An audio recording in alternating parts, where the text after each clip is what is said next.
हमारे कन्हैया अवतार लेते हैं विप्रों के लिए, संतों के लिए और पावन भक्तों के लिए जन्म लेकर के धराधाम पर आते हैं, अवतार लेकर के आते हैं।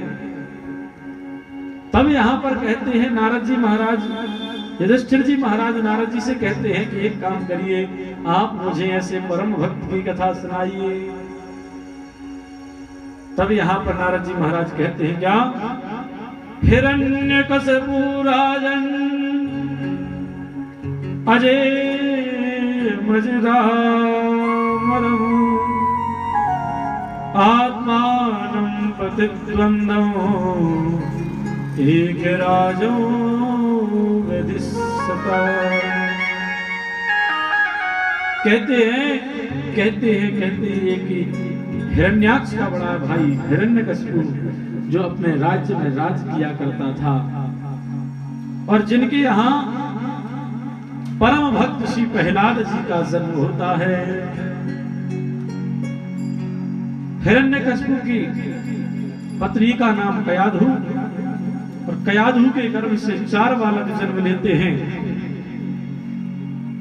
और 4 बालकों में सबसे छोटे बालक है वह है प्रहलाद। बोलो राधे राधे, ऐसे बोल रहा है और जोर से, हाँ ऐसे बोलो। प्रहलाद जी महाराज जन्म लेते हैं जिसमें छोटे बालक आज प्रहलाद जी हैं। समय व्यतीत होता चला गया। प्रहलाद जी महाराज का जब जन्म हुआ, सबसे पहले तो हम हिरण्यकशिपु के बारे में जानते हैं। यह हिरण्यकशिपु किसका पुत्र है? ये दिति महारानी के पुत्र है हिरण्यकशिपु और हिरण्याक्ष। हिरण्याक्ष की कथा आप सभी लोग श्रवण कर चुके हैं,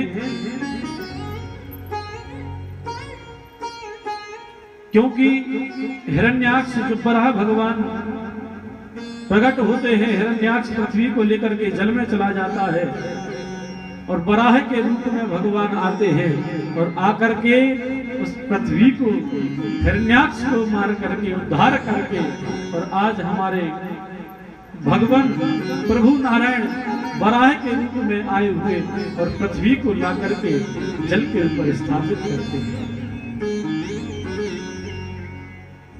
कश्यप और दिति के पुत्र हैं।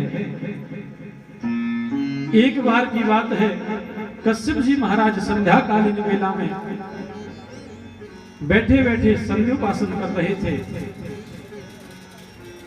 तो संध्योपासन जब कर रहे थे तो महारानी दिति के मन में काम वासना उत्पन्न हुई और संध्या कालीन वेला में आज दिति महारानी हट पकड़ लेती है कि हम पर यह सहन नहीं होगा। जब कश्यप जी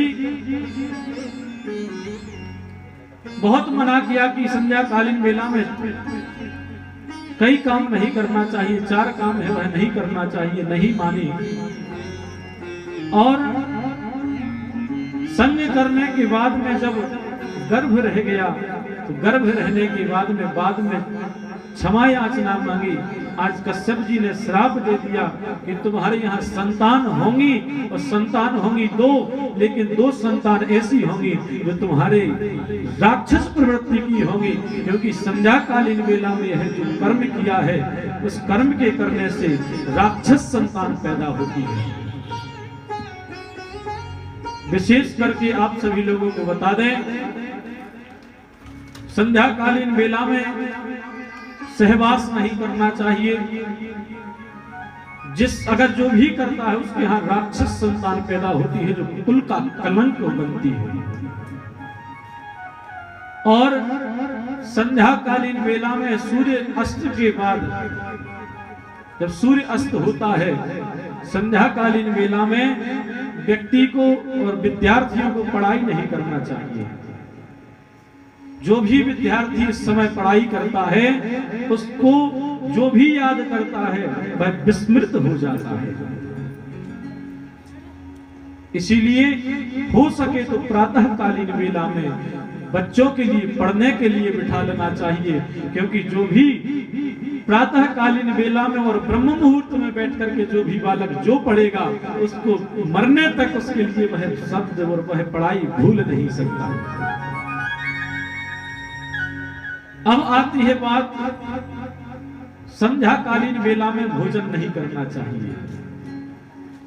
संध्याकालीन वेला में जो भी भोजन करता है, तो जो भोजन को जो ग्रहण करता है वह रोग को ग्रहण करता है, उसको किसी ना किसी प्रकार का रोग वह खा रहा है। चौथी बात है कि संध्याकालीन वेला में व्यक्ति को सोना नहीं चाहिए, लेकिन आजकल का समय कैसा है, बोले रात भर जगते हैं और दिन में खूब चकाचक सोते हैं। हमने तो इतना तक देखा है भैया, बोले जब नींद आए, आजकल तो माता बहनों को जब नींद आए वो सो जाती है, बोले हमें तो नींद आ रही, चाहे संध्या हो चाहे कुछ हो।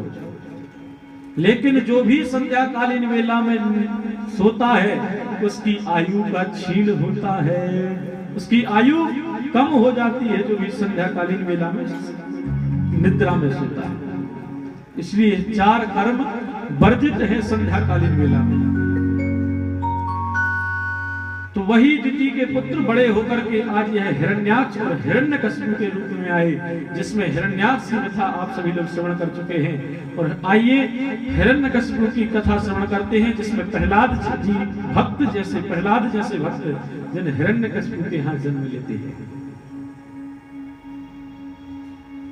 हिरण्यकशिपु तपस्या में लग गया, तपस्या करते करते समय व्यतीत हो गया, इसके ऊपर दीमक जम गई। एक पैर पर खड़ा है और एक पैर पर खड़े होकर के आज भगवान की तपस्या में लग गया। समय व्यतीत होता गया, 15-20 वर्ष बीत गए, इसके ऊपर आज दीमक जम उठा। आज दीमक जम गया, पूरा शरीर दीमक ने आज घेर लिया है। भगवान प्रकट हुए, ब्रह्मा जी प्रकट होते हैं। ब्रह्मा जी प्रकट होकर के कहते हैं भैया तू वरदान मांग ले। अरे तूने तो भैया इतनी कठिन तपस्या की है, तुझे जो मांगना सो मांग ले। आज हिरण्यकशिपु कहता है महाराज मुझे अगर एक चीज देना चाहते अगर आप, तो मुझे एक चीज दे दीजिए, बोले मेरी मृत्यु ना हो। जैसे ही कहा कि भैया हमारी मृत्यु ना हो, ब्रह्मा जी कहते हैं भैया बोले संसार में जो भी आया है उसे किसी ना किसी दिन जाना पड़ेगा। आया है सो जाएगा राजा रंग फकीर, एक सिंहासन चढ़ गया एक बना। जो भी मृत्यु लोक में आता है उसको यहाँ से छोड़ करके जाना पड़ता है। बोले अरे भैया तू एक काम कर, बोले कुछ और मांग ले। तो आज कहा कि भैया तू कुछ और मांग ले, तो आज इसने वरदानों की झड़ी लगा दी। वरदानों की झड़ी लगाई, कैसी लगाई? कहता है मैं ना दिन में मरूं ना रात में मरूं। ब्रह्मा जी कहते हैं तथास्तु। बोले ना मैं आग से मरूं ना जल से मरूं, बोले तथास्तु। बोले ना मैं अस्त्र से मरूं ना शस्त्र से मरूं, बोले तथास्तु। बोले ना मैं नर से मरूं ना नारायण से मरूं, बोले तथास्तु। बोले मैं 12 महीने में किसी भी महीने में ना मरूं, बोले तथास्तु। और कह दिया बोले ना मैं नर से मरूं और ना मैं नारायण से मरूं, बोले तथास्तु। और कहा बोले ना नर से और ना जानवर से, बोले ठीक है भैया तथास्तु, तुम्हें वरदान देते हैं। वरदानों की इसने झड़ी लगा दी, कई और वरदान मांगे। जब वरदान मांगा ब्रह्मा जी ने कहा, अब ये मन में सोचता है कि भैया आप तो हम मरेंगे नहीं, भैया आप कहीं कोई ऐसा वरदान बचा ही नहीं। और इतना भी कहते बोले ना घर के अंदर मरो ना घर के बाहर मरो। अब भाई कहां मरेगा ये? लेकिन भगवान भी बड़े टेढ़े हैं कि जब वरदान हम दे सकते हैं तो हम मार भी सकते हैं। श्रवण करेंगे आगे। ब्रह्मा जी के ने वरदान देकर के ब्रह्मा जी चले जाते हैं। आज यह वरदान पाकर के अपने राज्य में आता है और आकर के आज अपनी पूजा करने के लिए समस्त ऋषियों और अपनी प्रजा से कहता है हमारा मंदिर बनेगा, अब तो हम अमर हो गए, अब मुझे मारने वाला कोई नहीं है। अरे भैया तुम एक काम करो, हमारा मंदिर बना करके पूजा करो। कोई भी यज्ञ अनुष्ठान किसी के घर में नहीं होगा, ना यज्ञ होगा, न तप होगा, न कीर्तन होगी। अगर इसको भी नाम लेना है तो हिरण्यकशिपु देवाय नमः कहेंगे। आज भैया इतना उपद्रव बढ़ गया इसका कि आज कोई भी यज्ञ तपस्या भी न कर पाए। कोई तपस्या करे तो उसको भंग करने की कोशिश करे। और इन्हीं के आज भगवान की कृपा से आज प्रहलाद जैसे भक्त हुए।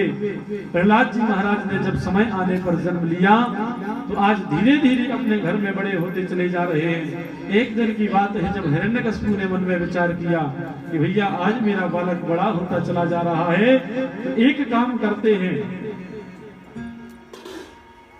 कि आज हम अपने बेटे को स्कूल में पढ़ने के लिए भेजेंगे, विद्यालय में।